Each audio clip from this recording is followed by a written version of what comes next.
So that's the something you truly enjoy then? I absolutely love it. Yeah, I've given up the day job and do this full time.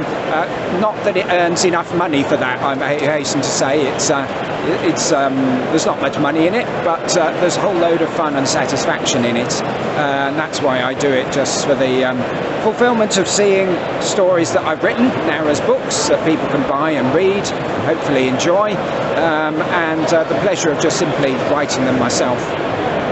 Yeah, it's kind of the surprising thing. It's like this is like a UK Games Expo, but everything runs through the games aspect of it.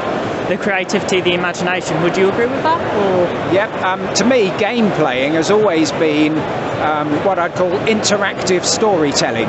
You've got a group of people who are writing a story together, either as dungeon master and characters, or even with a board game or a card game. You've got your characters, your twists and turns, your danger, your resolution, your conflict. So it's actually telling a story amongst yourselves, and that idea of stories is what really has underlined me becoming an author, but also why I and so many other people, I think, enjoy games, because it's constantly a new story that you can get into and enjoy. So any advice for young up-and-coming authors or stuff like that? Just go for it, just have a try, because you never know how it might work out, whether you're any good at it or not until you try, and you never know whether you'll enjoy it. But if you've actually got that desire to be imaginative, creative, to me there's nothing better than creating a whole world, creating people, creating an adventure for them to go on. It's like they become real to you, and you are then part of that world. You're friends with those characters. It's a wonderfully fulfilling, satisfying way of stretching your imagination, your creativity to the limit. And whether you ever get books published, whether you ever sell many copies, to me that's secondary to the enjoyment of actually doing it, the fun of the writing. Thank you very much for the time. I probably will be purchasing all 3 books. So thank you very much. Welcome. We are at the Christ Canterbury University course to talk about your BTEC in game design. Yes, so we've got a BA with honours. It's a games design course, which you don't have to have a specific field that you want to work in. It just covers a broader spectrum. So there's like programming, art, sound, just the development itself, everything that you want to know about the games industry. The course just basically opens up every avenue that you could want to focus on. So I started without knowing exactly what I wanted to do, and then by the end of the course I realised I really like programming, so now I focus on that. But also it does other things. It gives you a chance, like today we've got tabletop games, so we had a chance to develop some tabletop games and bring them to the UKGE. This is the first time we've ever come here. We're hoping to come back on every year since.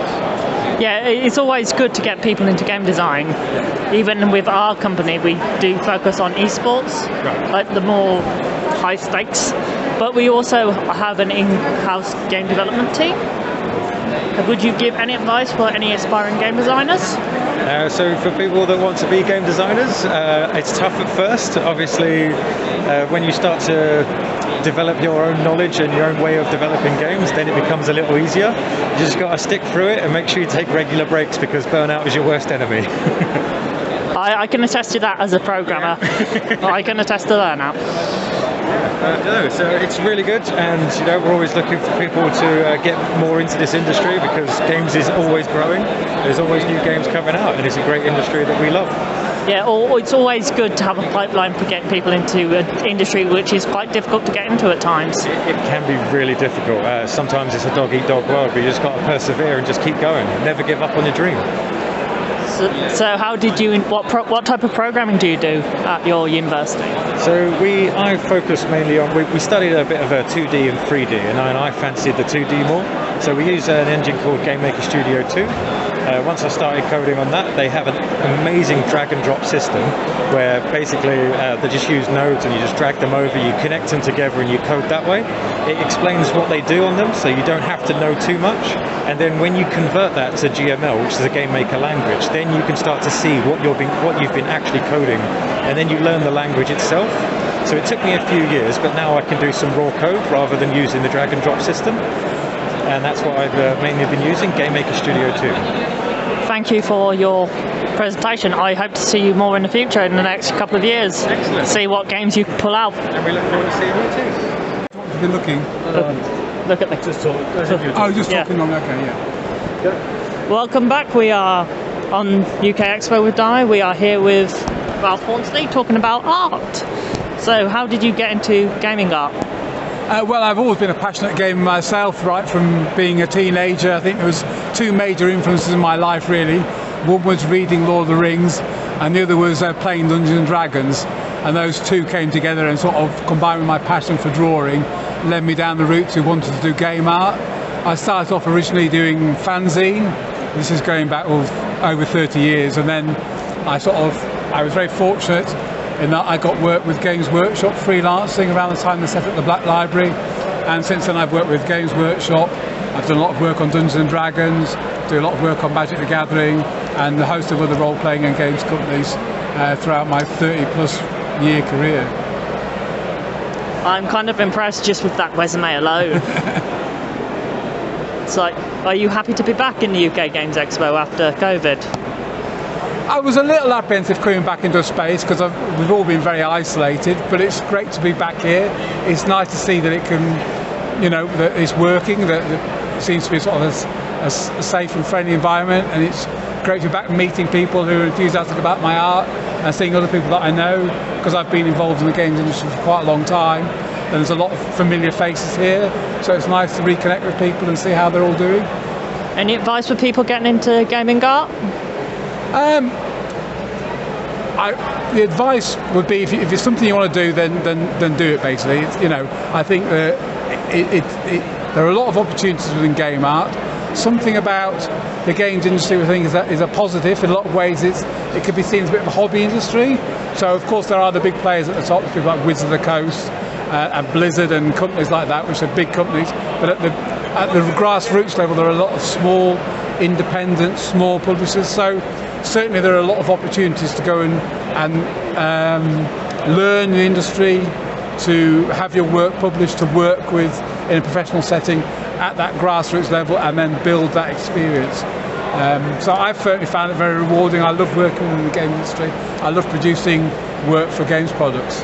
Can you explain this big tapestry we've got here? Sure. Well, this was actually a private commission. Most of my commissions are for publishers, but I do private commissions. And this is for an American client.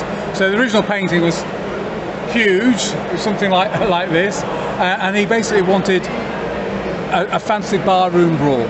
So I thought I would put everything in it you could possibly put in a fancy barroom brawl.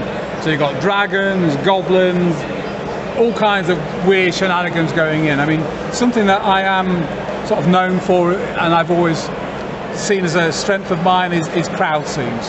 I love doing crowd scenes and interactions. And one of the great things about doing illustrations for games is a lot of them are about narrative. You're telling stories. And the thing about this particular image, well, that's what I wanted. I wanted lots of individual stories and little hidden Easter eggs. And if you keep looking at it, hopefully you'll be rewarded with finding more narrative and detail in there. Yeah, like I can see like a dog eating, for example. There's a story there for how a dog is eating at the table.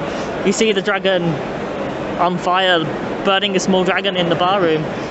Yeah.